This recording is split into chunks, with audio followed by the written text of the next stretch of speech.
Welcome to Heartbreak Chronicles. Early Sunday morning sunlight poured in through the kitchen window, gilding everything with a deceptive golden color.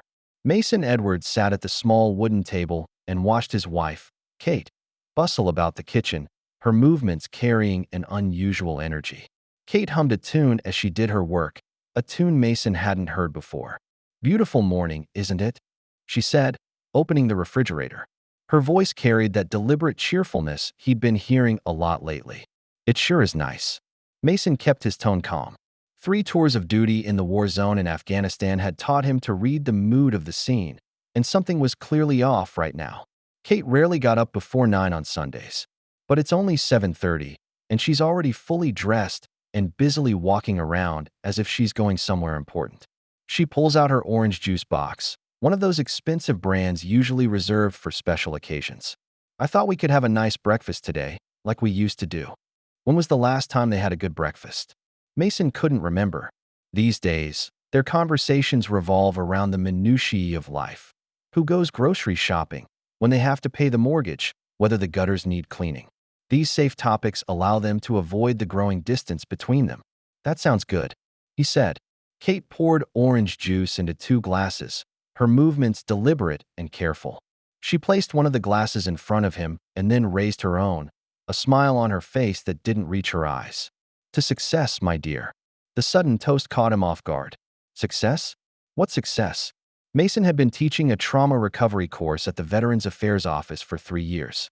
Nothing had changed recently. No promotions, no raises, no recognition ceremonies. Just the same group of broken soldiers trying to get back on their feet. "Success?" he asked. "Oh, she waved her empty hand vaguely. "It's us, everything we've built together." Mason studied her face.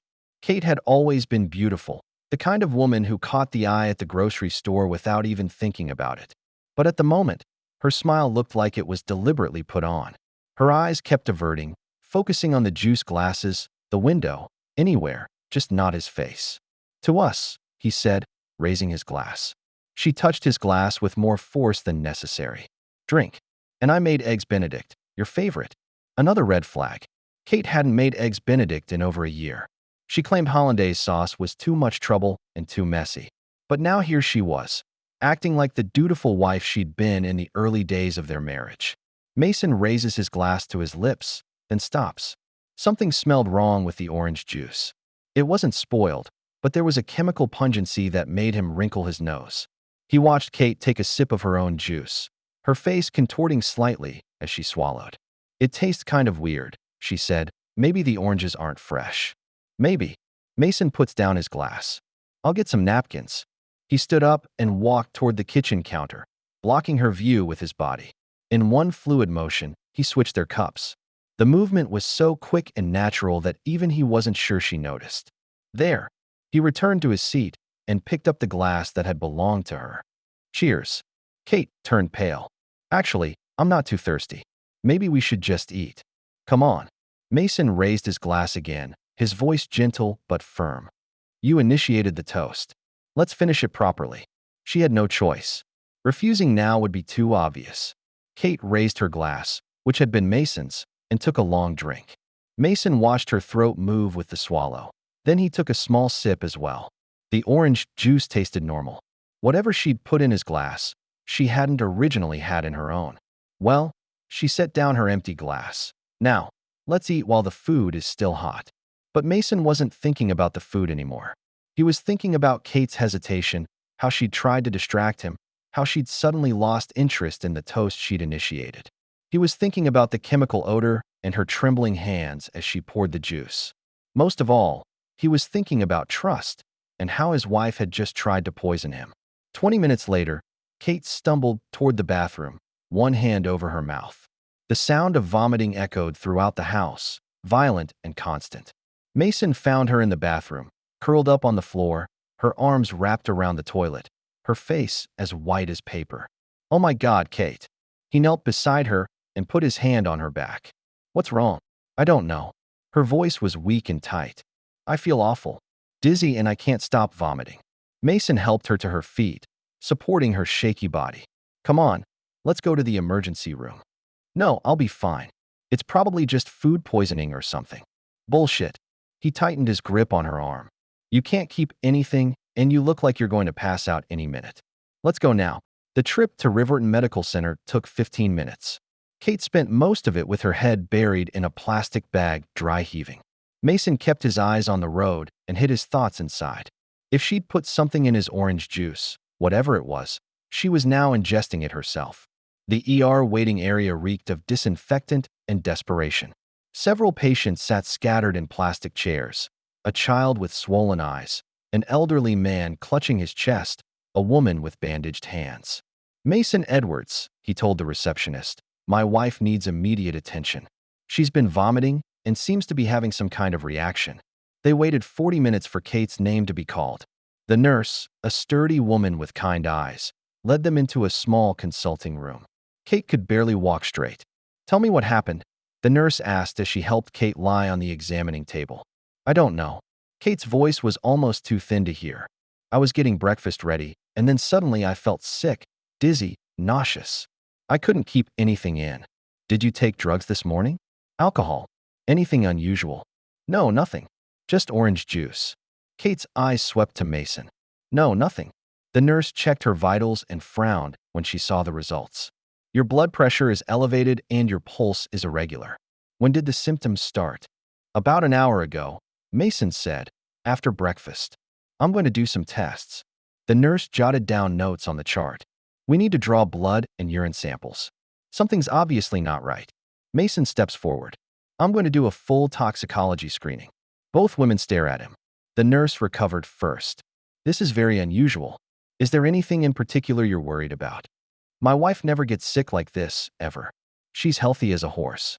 Mason's voice carried the authority of someone used to making life and death decisions. Something is making her sick, and I want to know what.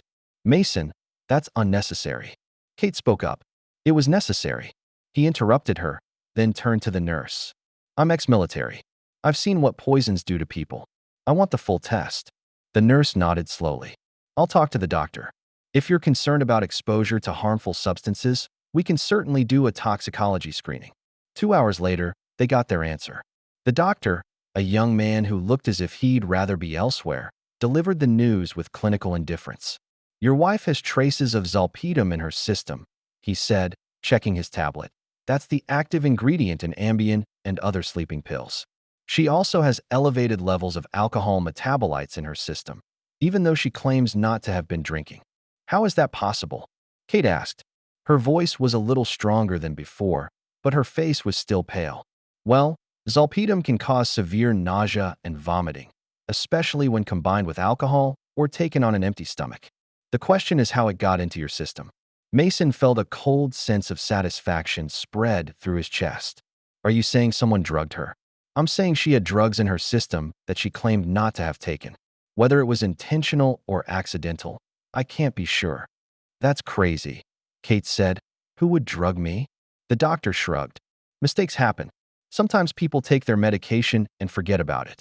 Sometimes there's cross-contamination. But considering the level we found, it's not trace amounts. What do we do now? Mason asked. We'll give her some antiemetics and watch her for a few hours. The symptoms should lessen as the medication is eliminated from the body. You should follow up with your family doctor. The doctor paused. You should contact the police if you suspect someone has deliberately drugged her. Mason nodded. Thank you, doctor. Walking to the car, Kate leaned heavily on his arm. I can't believe this happened. Who would do something like this? I don't know, Mason says. But he did know. He knew exactly who did it, why, and how. The only question was what he would do about it. Kate slept for 6 hours at a stretch, curled up in bed like a sick child. Mason sat in the kitchen staring at the 2 orange juice glasses still sitting on the counter. He had put them in a plastic bag, careful not to touch the rim of the glasses. Evidence. The house feels different now. The same walls, the same furniture, the same family photos on the mantel, but everything had changed. His wife tried to poison him. Not in a moment of passion or anger, but coldly, deliberately, while talking about the weather. He remembered their marriage. 10 years together, 7 of them married. She'd been patient and understanding during the bad days of his retirement, his nightmares, and therapy sessions. She'd supported his choice to work with other veterans rather than accept a higher-paying job in the private sector. At least, that's what he thought. When did that change? When did she start planning his death? Mason walked through the house, seeing each place with new eyes. Their bedroom, where she lay beside him night after night, making plans. The kitchen, where she prepares his last meal. The living room, where she pretended to care about his day while counting down the moments to his departure. He found himself in the garage, standing between boxes of Christmas decorations and camping equipment. Kate's car is parked in the center, a blue Honda Civic, purchased used 2 years ago. She claimed they couldn't afford a better car, but now he wondered if she was saving for something else. Something made him examine the storage shelves more closely. Kate was organized to a fault.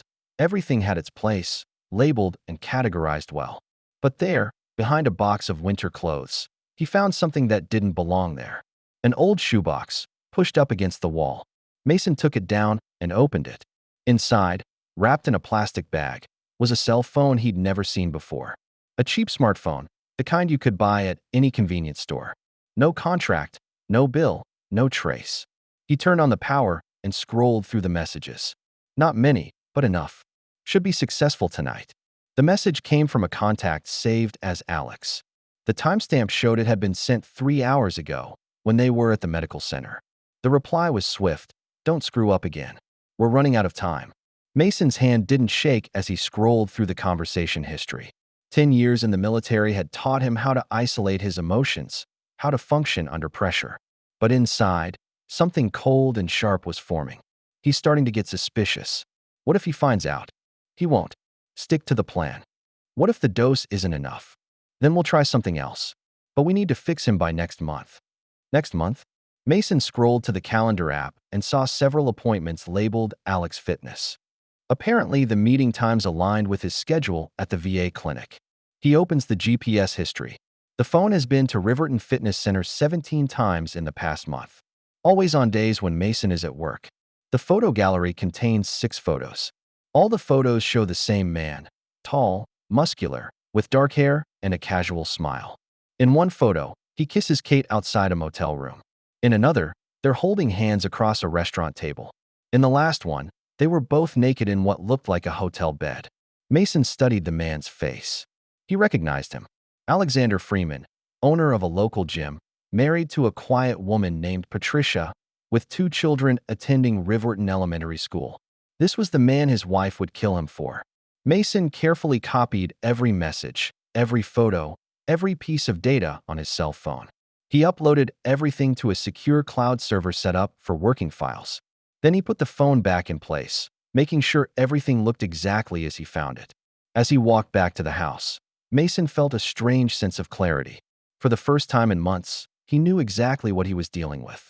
Not uncertainty, not paranoia, not the gradual erosion of his marriage, but betrayal, attempted murder, conspiracy. Problems with clear solutions. Monday morning, Mason called in sick. He had never used personal time for anything other than actual illness, but this time it qualified. Every time he saw his wife, he felt his stomach turn. Kate was better, although she still claimed to feel weak. She made coffee and toast, moving carefully around the kitchen. She kept glancing at him as if checking his mood. "You don't look so good," she said. "Maybe you caught what I got." Maybe. Mason took a sip of his own brewed coffee. "I'd like to take it easy today." "Good idea. If you don't mind being alone, I might go out and run some errands." "Go for it. I might just take a break." After she left, Mason drove across town to Edwards Electric. The store had been in his family for 30 years, passed down from his father to his sister, Emma. When the old man retired, she expanded it from a small store to the largest electrical supply store in 3 counties, successfully competing with the larger chains through sheer force of personality. The bell on the door rang as he entered. Emma looked up from the counter as she was helping a customer choose a light fixture. She was 2 years younger than Mason, built like a boxer, with short brown hair and keen eyes that missed no detail. "Mason, you look terrible." "Thanks. I need to talk to you in private." Emma finished with her client, then flipped the door sign for closed and locked the door. "What's going on?" Mason told her everything. The orange juice, the hospital visit, the hidden cell phone, the messages. Emma listened without interruption, her expression becoming more serious with each detail. Jesus, she said when she finished, she tried to kill you. Looks that way. What are you going to do? I don't know yet. I need to think it over. Emma walked over to the coffee maker in the corner and poured 2 cups. You know what I think? I think you should tackle her first. Emma, I'm serious. Self-defense. She's trying to murder you. Do it before she gets another chance. That's not how things work. Then how does it work? You call the police. She says you're crazy and you plant the phone. Her word against yours. Meanwhile, she's still trying to kill you. Mason had thought this through. The evidence was circumstantial at best. A possibly planted cell phone, possibly falsified messages, possibly accidental poisoning. In a town where everyone knew everyone, reputation was more important than facts. I need more, he said. Like what? Like a confession. Video evidence. Something that can't be disputed. Emma nodded slowly. That's smart. You've always been the smart one. She paused. You know, Vince might be able to help. Vince. Vince Moretti. He works as a bartender at the Rusty Anchor. Hears about everything. Sees everything. If your wife and her boyfriend are planning something, Vince will know. Can you set up a meeting? I'll call him now. They met at the Rusty Anchor bar during the lunch rush. The bar was busy enough to drown their conversation in noise, but not so crowded that they could find a quiet corner. Vince Moretti was younger than Mason expected, maybe just in his early 30s, with short red hair and smart eyes. Emma told me what happened, he said, opening the door. And I'm sorry, Mason. That was tough. What do you know about Alexander Freeman? Alex is a pain in the ass. Loud, obnoxious, thinks he's God's gift to women. He's been coming here for months, always with a different woman. Never with his wife, including yours. Including mine? They meet here maybe twice a week. Always sit in the back cubicle. Always order the same thing. Alex wants straight whiskey. Your wife wants white wine. They think they're invisible. Mason felt a familiar calm descend. What do they talk about? Money mostly. Alex is having financial problems. His gym was closing down. He's behind on his rent. His wife doesn't know how bad it is. Your wife keeps saying everything will be better soon. Anything else? Vince hesitated. Last week, Alex got very drunk. Started bragging that he would soon be a homeowner. When someone asked him how he'd do it, he said he'd get the house without his husband. You heard him say that with your own ears? I heard it. And 3 other people heard it too. But Alex talks a lot of shit when he's drunk. No one took it seriously until now. Until now. Mason thanks Vince and walks back to his truck. He had 2 more places to go before heading home. The Riverton Sheriff's Office occupied a small building next to the post office on Main Street. Mason had known Sheriff Thomas Wells since he was a kid, although they had never been close friends.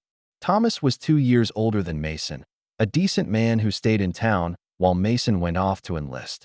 Mason Edwards. Thomas looked up from his paperwork. Long time no see. How's the wife? That's what I needed to talk to you about.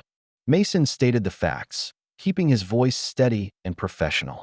Thomas didn't interrupt, occasionally making notes on his legal pad. This is serious, Thomas said after Mason finished. The seriousness of attempted murder, but you're right about the evidence.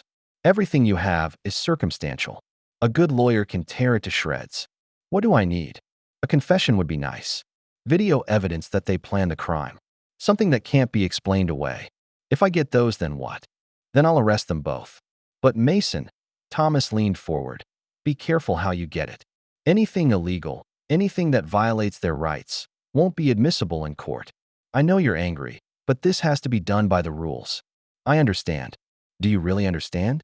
Because if you handle this on your own, I'll have to arrest you too. I will not allow a lynching in my town. Mason looked him in the eye. I just want her to pay for what she did. Then do it right. Give me hard evidence, and I'll make sure she pays. Tuesday morning, Mason drove to Portland. He told Kate he had a meeting with his supervisor about the transfer, which wasn't entirely untrue.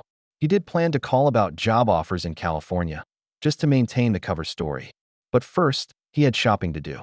The electronics store, located in a shopping center on the east side of town, was the kind of place that sold surveillance equipment to private investigators and security firms.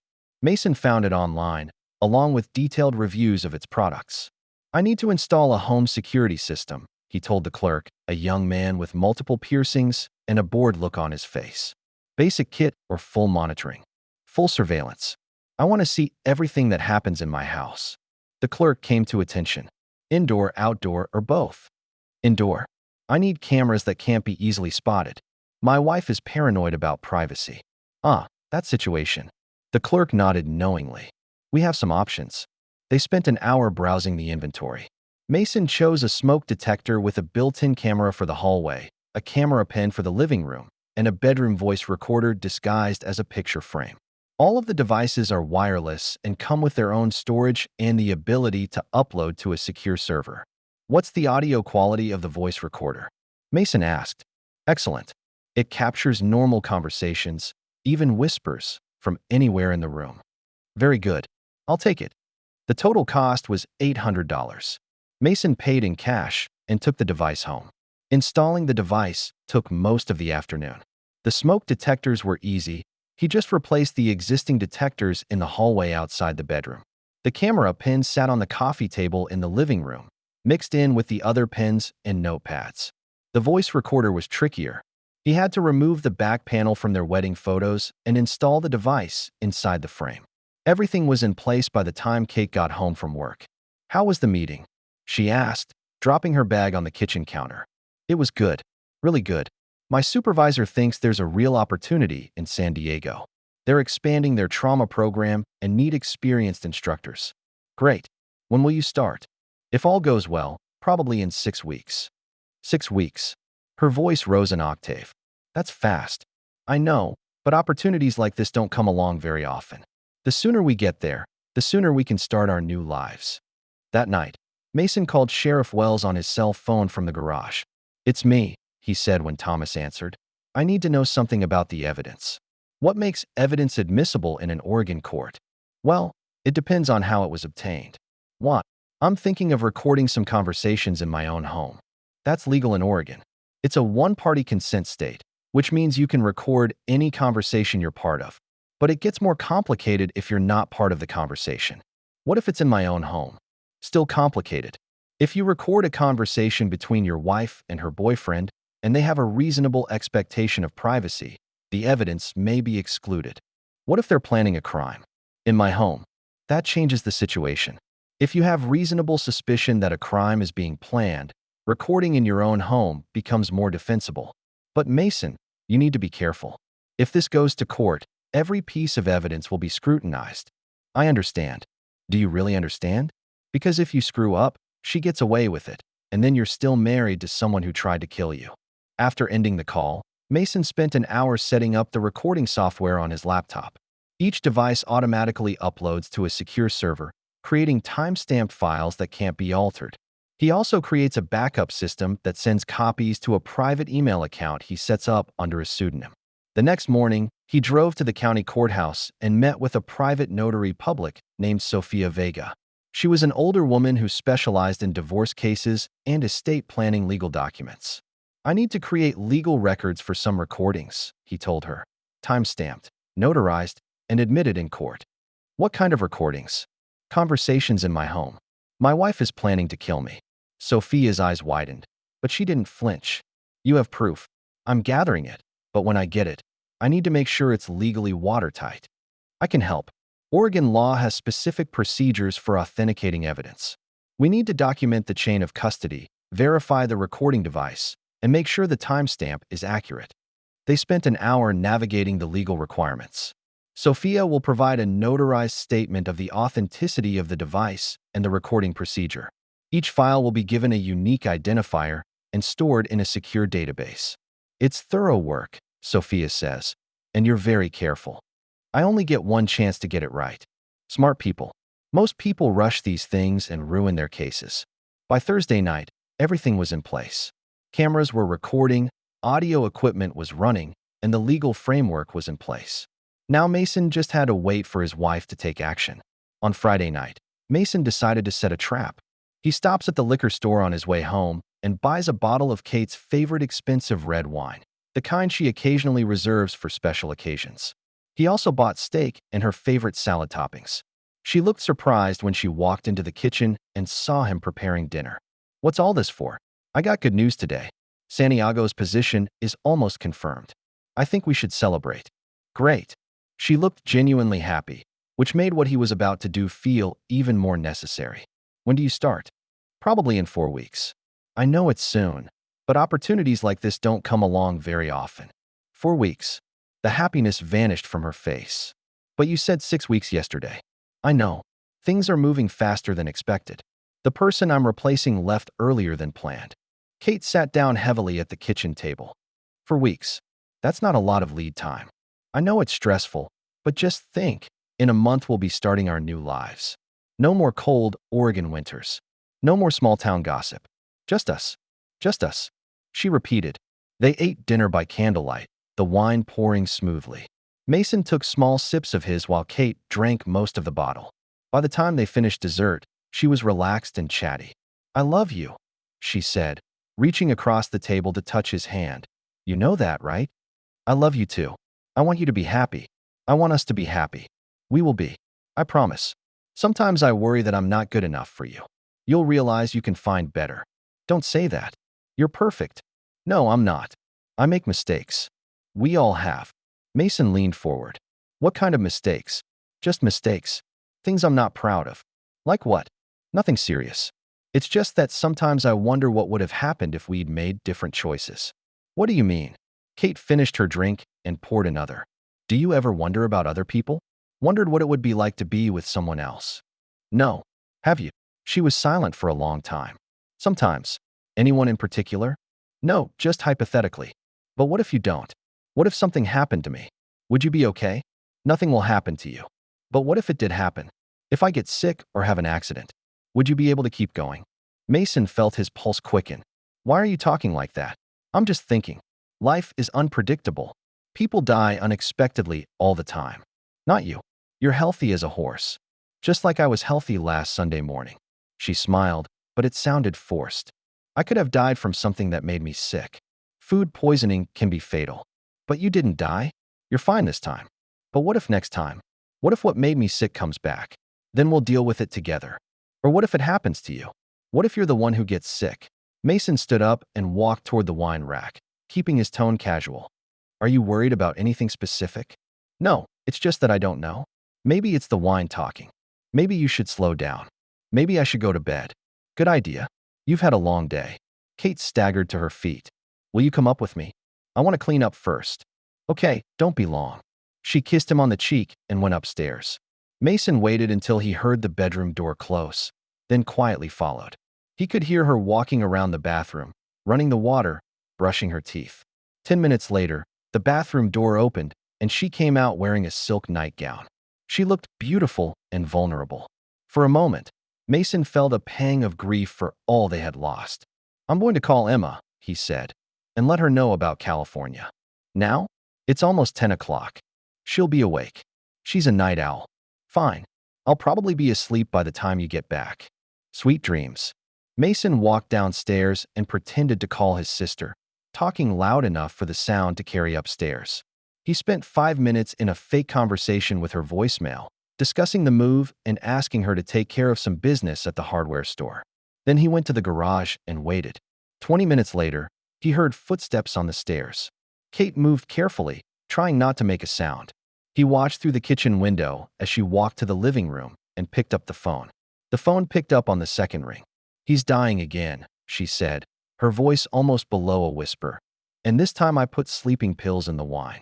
Mason couldn't hear the response, but he could imagine it. I know, but he said he's leaving in 4 weeks. If that doesn't work, we need to be more direct. Another pause. You said these pills don't wear off twice. What if he's not drinking enough? What if he's developing resistance? The conversation goes on for another minute. Then Kate hung up and went back to the bedroom. Mason waited another 10 minutes, then crept into the house through the back door. He checked the recording equipment. Everything was captured. Video from the living room camera, audio from the upstairs voice recorder. Clear evidence that his wife was still trying to kill him. But it wasn't enough. He needed more. Saturday morning, Mason woke up early to make coffee. When Kate came downstairs, she looked surprised to see him up and refreshed. How are you feeling? She asked. Good. What's wrong? You looked really tired last night. I thought you'd take a nap. I'm an early riser. You know that. She looked confused but didn't look deeper. I'm going to the gym today. Need to get back in shape before we move. Good idea. Exercise is important. I might go to lunch afterward. There's a new place I want to try. Sounds good. I might work in the garage. Start organizing what we don't need. Okay, see you later. After she left, Mason called Emma. I need you to do something, he said. How good are you at stalling people? Depends on what you mean. I need you to keep Alexander Freeman busy at his gym for 30 minutes.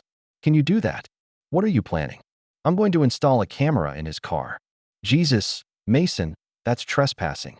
If I don't destroy anything, it's not vandalism. If I don't go in, it's not trespassing. You know what I mean. Emma, she's going to kill me. I need evidence that will stand up in court. What if you get caught? I won't get caught.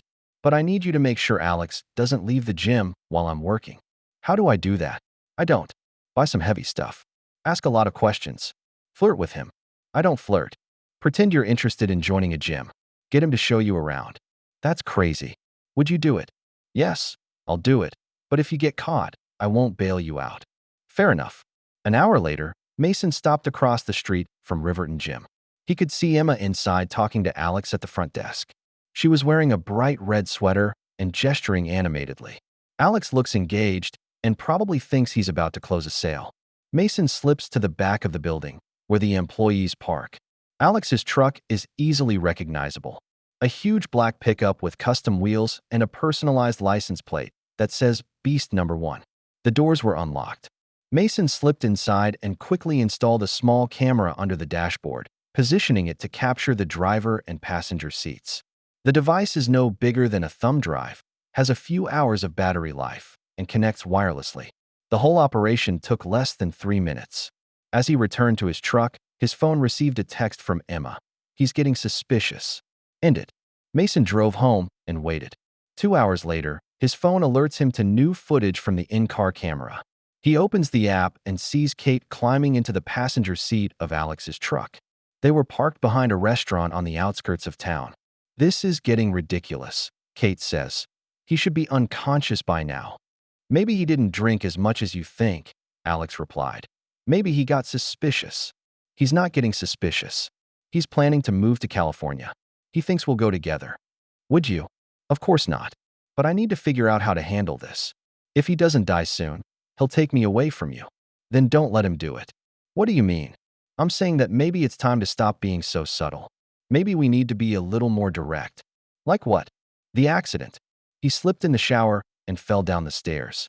Something that can't be traced back to us. You want me to push him down the stairs? I want you to do whatever is necessary. We're running out of time. What if I get caught? You won't get caught. Make it look like an accident. If he's drugged, make it look like he's dizzy and off balance. God, this is crazy. It's survival. You want to be with me, right? You want us to have a future together. Yes. Then deal with it this week, before he starts making concrete plans about California. The cameras captured everything. Their faces, their voices, their body language. Mason could see the longing in both of their eyes as Alex leaned in to kiss her. I love you, Kate said. I love you too. That's why this had to happen. What happens afterward? What if people ask questions? People won't ask questions. You will be the grieving widow. I will be the supportive friend who helps you through the difficult times. After an appropriate interval, we'll start dating. No one will have a problem with that. What about your wife? Patricia will be fine. She has her own life, her own friends. She probably won't even notice I'm gone. And the house. You'll inherit everything. The house, the life insurance, his pension. If I don't get caught, we'll be set for life. If you act smart, there's nothing to catch. Just make it look like an accident. They drove to a motel on the other side of town. Mason's camera captured them checking in. Caught them entering the room. Caught them in bed an hour later. If I just pushed him down the stairs when he was drugged, that's self-defense, right? Kate asked afterward. No one will suspect me. That's right. Especially if you were somewhere else at the time of the incident. Establish an alibi. How? I don't know. Go to the store, visit a friend, some public place. Then come home and find the body. This is really going to happen, isn't it? It's really going to happen. Mason turned off the camera feed and leaned back in his chair. He had everything he needed now. Video evidence of the affair, audio evidence of the murder plot, clear statements of intent from both conspirators. It was time to end it all. The farewell barbecue party was Mason's idea. He casually suggested it over breakfast Wednesday, just 3 days after recording Kate's confession at the motel. "I've been thinking," he said, slicing his eggs, "that since we're leaving town soon, maybe we should have a party. A formal goodbye to everyone." "A party?" Kate looked up from her coffee. "That's not really your style." "I know, but it's a big change. I want to do it right." "What kind of party?" "Nothing fancy. Just a backyard barbecue. Invite the neighbors. Some people from work. Maybe Emma and her friends. I don't know. Planning parties when we're supposed to be packing seems like a lot of work. Come on. It'll be fun. How often do we get to celebrate good things?" Kate considered this. "When do you want to do it?" "This Saturday. I know it's short notice, but the Riverton people don't need much planning time." "Okay, I guess we can do it." "Great. I'll handle the invitations and the food. You just need to worry about looking beautiful." That afternoon, Mason drove around town, personally inviting everyone he could think of. Sheriff Wells, Emma, Vince, neighbors on their street, coworkers at the VA clinic. He kept the invitation simple. "Kate and I are moving to California. We'd love to have you over for a farewell barbecue." By Friday night, 23 people confirmed they would come. On Saturday morning, Mason wakes up early to start getting ready. He set up tables in the backyard, hung strings of lights among the trees, and arranged chairs around the fire pit.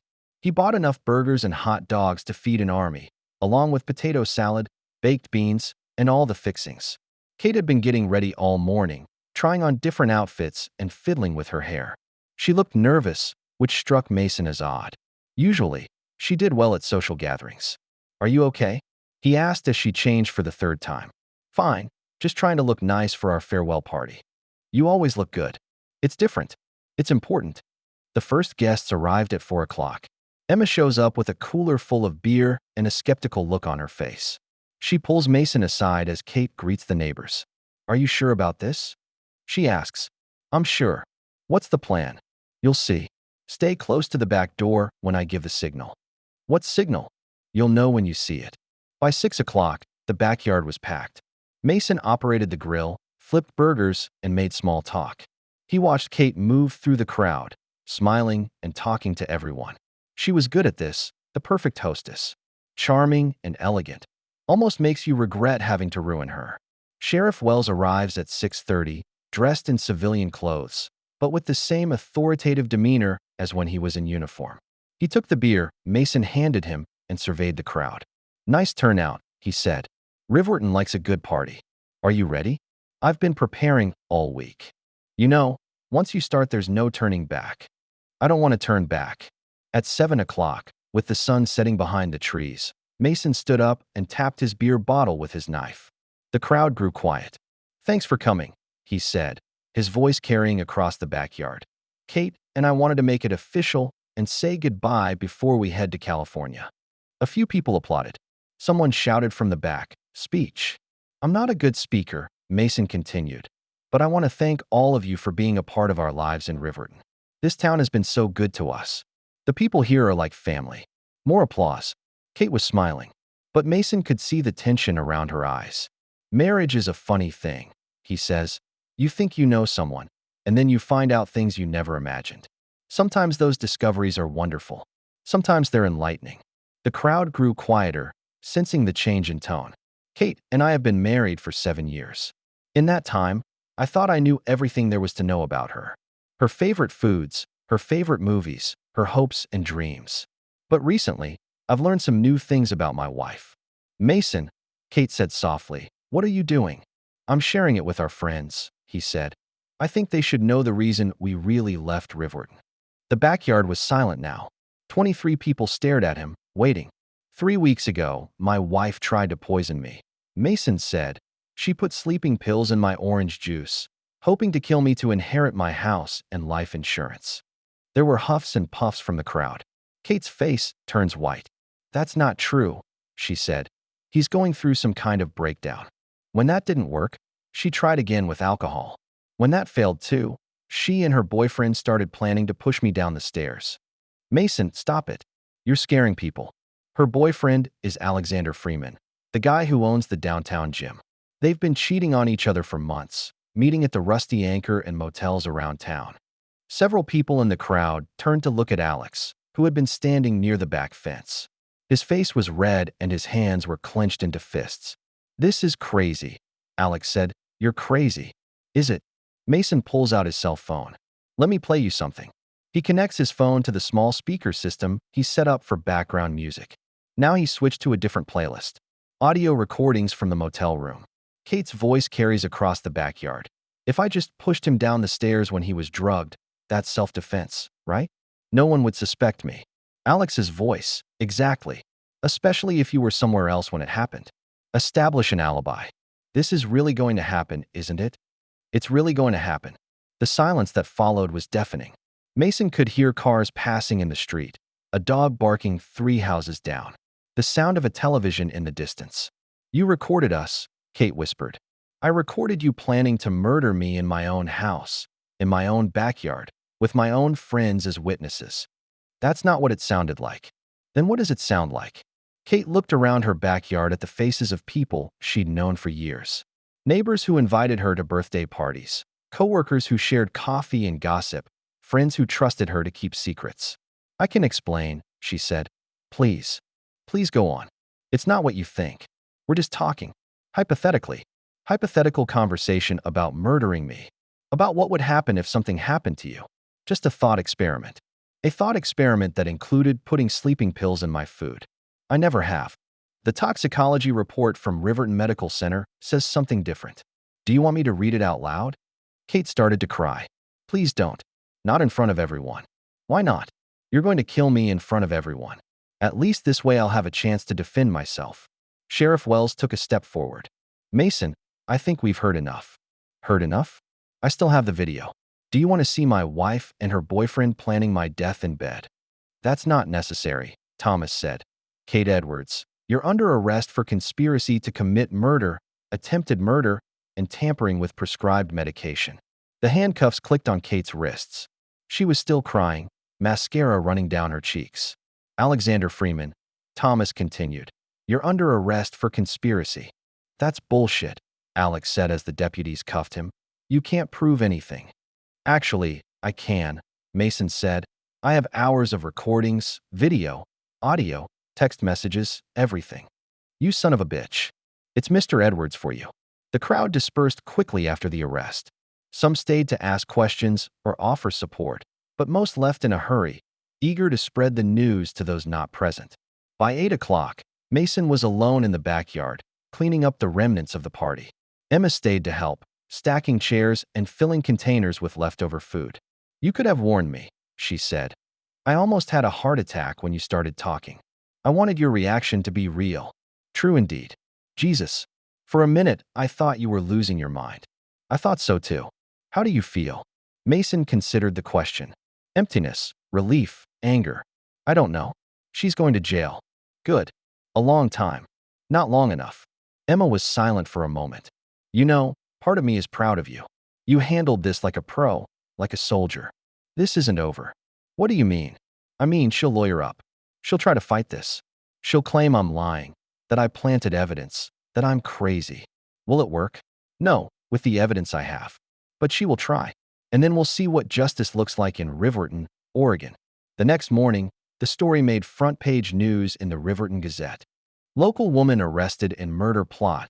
The headline accompanied by a photo of Kate being led away in handcuffs.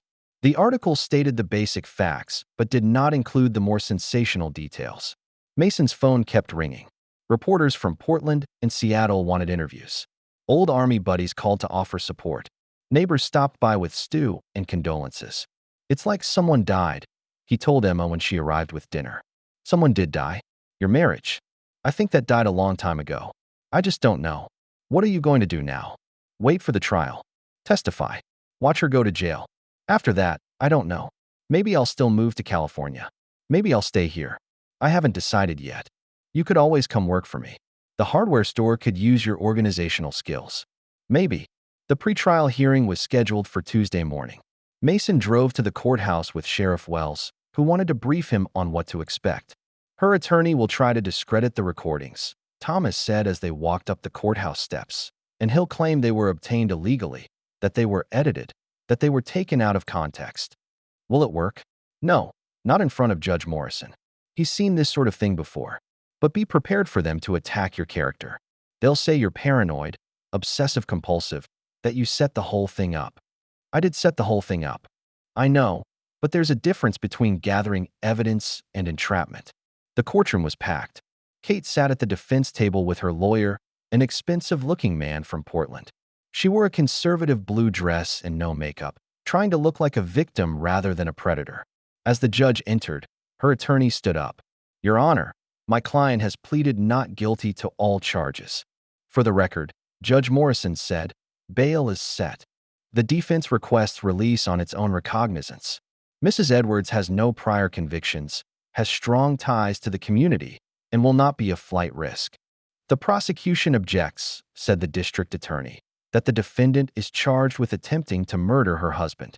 She has demonstrated a willingness to use violence and deception. She poses a danger to the community." Bail was set at $50,000, the judge said, and a trial date was set for 6 weeks from today. Kate paid her bail that afternoon. Mason watched from across the street as she walked out of the courthouse with her attorney and her parents, who had driven in from California. She looked somehow smaller, diminished. She never glanced in his direction. The trial lasted 4 days. The prosecution presented an organized case, guiding the jury through each piece of evidence in chronological order. Mason testified on the second day, describing the morning of the poisoning attempt and his subsequent investigation. He controlled his emotions and answered questions clearly and concisely. "Why didn't you confront your wife immediately?" the prosecutor asked. "Because I needed evidence. I needed evidence that would stand up in court. So you decided to gather the evidence yourself." "I decided to protect myself. My wife tried to kill me. I had to find out how and why." Kate testified on the third day. She claimed that the recording had been taken out of context, that she and Alex had been role-playing, and that the whole thing was a misunderstanding. "I never intended to hurt my husband," she said, tears streaming down her cheeks. "I loved him. I was just confused and scared." But on cross-examination, the prosecutor tore into her story. He played the recording again, pointing out specific words that contradicted her testimony. Alex testified on the fourth day. He tried to distance himself from the conspiracy, claiming he was just having an affair and the murder plan was all Kate's idea. The jury had heard the recordings. They've seen videos of Alex encouraging Kate to handle the situation and be more direct. His testimony just made him look more guilty. The jury deliberated for 3 hours. "We find the defendant guilty on all charges," the jury foreman said. Kate broke down in her chair and sobbed. Her parents held each other in the gallery. Judge Morrison scheduled sentencing for the following week. Kate was sentenced to 18 years in prison, with the possibility of parole after 12 years. Alex received 15 years for conspiracy. The judge called it a murder planned in cold blood for financial gain and said he wanted to send a message that such crimes would not be tolerated in his jurisdiction. Mason sat in the back of the courtroom when the verdict was read. He felt no satisfaction, no sense of triumph, only a hollow relief that it was finally over. After the verdict, he drove back to the house where he'd spent 3 years with Kate. It felt empty now, not just because she'd left, but because everything they'd built together had been exposed as a lie. He spent the next week packing. Most of the furniture went to charity. The wedding photos went into the trash. Things that really belonged to him went into storage. Emma came to help, bringing boxes and packing tape. "Are you sure you want to sell the house?" she asked. "I'm sure. Too many bad memories." "Where will you go?" "I found a place outside of town, a cabin on 10 acres. Needs a facelift, but that's okay. I need a project." "Sounds perfect. Want to see it?" They drove together to see the property. The cabin was small but sturdy. Built by a retired logger in the 1970s, it had a stone fireplace, wraparound porch, and views of the mountains. The land was mostly forested, with a creek running through the back corner. "It's beautiful," Emma says, "peaceful. That's what I need. Tranquility." The move took 3 days. Mason hired a crew to transport his furniture in boxes, then spent a week preparing the cabin. He replaced windows, repaired the roof, and built a workshop in the old barn. The work was therapeutic, physical labor that required focus and skill, but left his mind free to process what was happening. He thought about Kate, about their marriage, about the signs he'd missed. He thought of trust and betrayal, of love and deception. Mostly, he thought about the future. Emma visited once a week, bringing groceries and news of the town. The story of the trial had spread all over the county, and Mason had become a sort of local celebrity. "They call you the man who beat the Black Widow," Emma said one afternoon as they sat on the porch. "I don't like that." "Why not?" "It's pretty cool." "Because I'm not trying to be cool. I'm just trying to survive." A year later, Mason is rebuilding the front steps of the cabin. He's built a new life, teaching a class once a week at the VA clinic and working on his property the rest of the time. Justice is not revenge. Justice is making sure they can never hurt you again and moving on. Mason turned and walked back to the cabin. He had work to do. It was getting late in the afternoon. He was at peace. He was free. He was intact. That's the end of today's story. For more captivating tales, hit subscribe and never miss an episode.